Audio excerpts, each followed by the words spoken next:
Why is waiting so hard? Traffic that takes forever to get around people. You get over, get this way and that way. And you're waiting when there's a big line in the store. We don't want to have to do that. And even the store itself, we don't even want to go to the store anymore. We want to click a button. And even when we click that button, we're like, why isn't it here in 2 days? We want it here in 2 hours. Things are speeding up faster and faster where we don't want to wait anymore. I don't know about you, but I sure don't. Long story short, we've got an issue with waiting. When we are working on our relationship with God, that tends to be an issue because we don't want to wait. When we pray, we want an instant answer.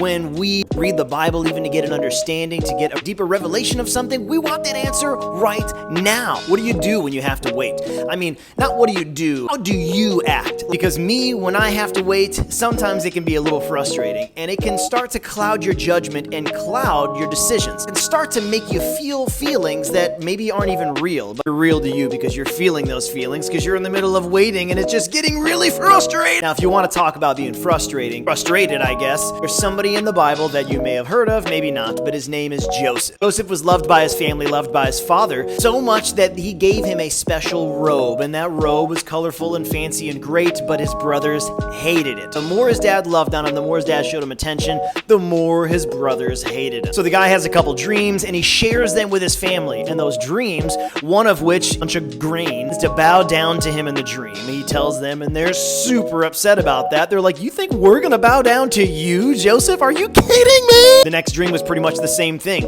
The sun, the moon, and 11 stars bowed down to him. Same type of thing, and of course they got really upset. They begin to start plotting and planning, how do we get rid of this guy? Because he's really stealing our thunder. I mean, he's really making us look bad, catching us not working, he's talking about us, dad's looking at him more than us. How do we get back on top? Because we were on top before this dude came around. Their plan they concocted was dig a pit and throw him in it. They really began to think, how are we going to take care of this? And they plotted this whole plan to make it look like he died, showed the dad, ended up selling him into slavery. Now listen, I'm getting somewhere with this, so don't go anywhere, because when they sold him into slavery, this is when he has to start waiting. It's one of the things that I'm talking about. We ask God for something, or when we're waiting for something, we don't want to wait, especially when it's a long time. It's not an instant thing.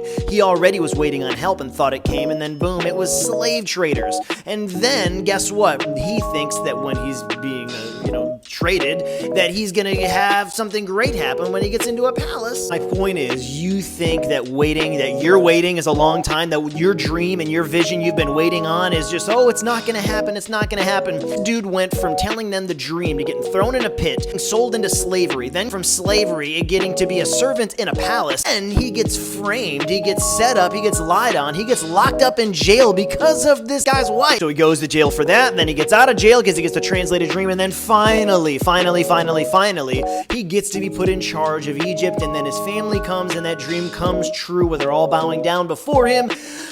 Just recapped like a bunch of chapters. You should really go check that story out because there's a lot more cool stuff in there that I really didn't have time to touch on because there's something else I need to say. Your dream, your vision is not dead and over. You may be in a waiting period. You may be in a transitional period, and you've got to remember that. You've got to look at yourself in the mirror almost every day and say, I am in a transitional period. I'm in a waiting room. So in that time, you can either be stagnant and sit there and die, or you can try your best to be productive in the things that you can be productive with. All while knowing and understanding that you are on your way to something else, that God has given you this vision, this dream for a purpose. Look, God has given me a dream, a vision in my life right now, and I am in a transitional period. It's not fun. It's not easy. It feels like I've been waiting for 100 years, but I know that it's going to be worth the wait. And in the time between here and there, I've got to keep myself encouraged. I cannot let myself get down and just remember that today, that if God has given you a dream or a vision, that He will give you provision. Just stay faithful to Him. Don't let the world sway you either other way. Don't let your past, don't let your current situation make you think that that is your future, because you have a future, a plan that God has for you, and it's not to hurt you, it's for you to prosper. God bless you. Follow me, and I will see you later. This is Steve, and I'm out.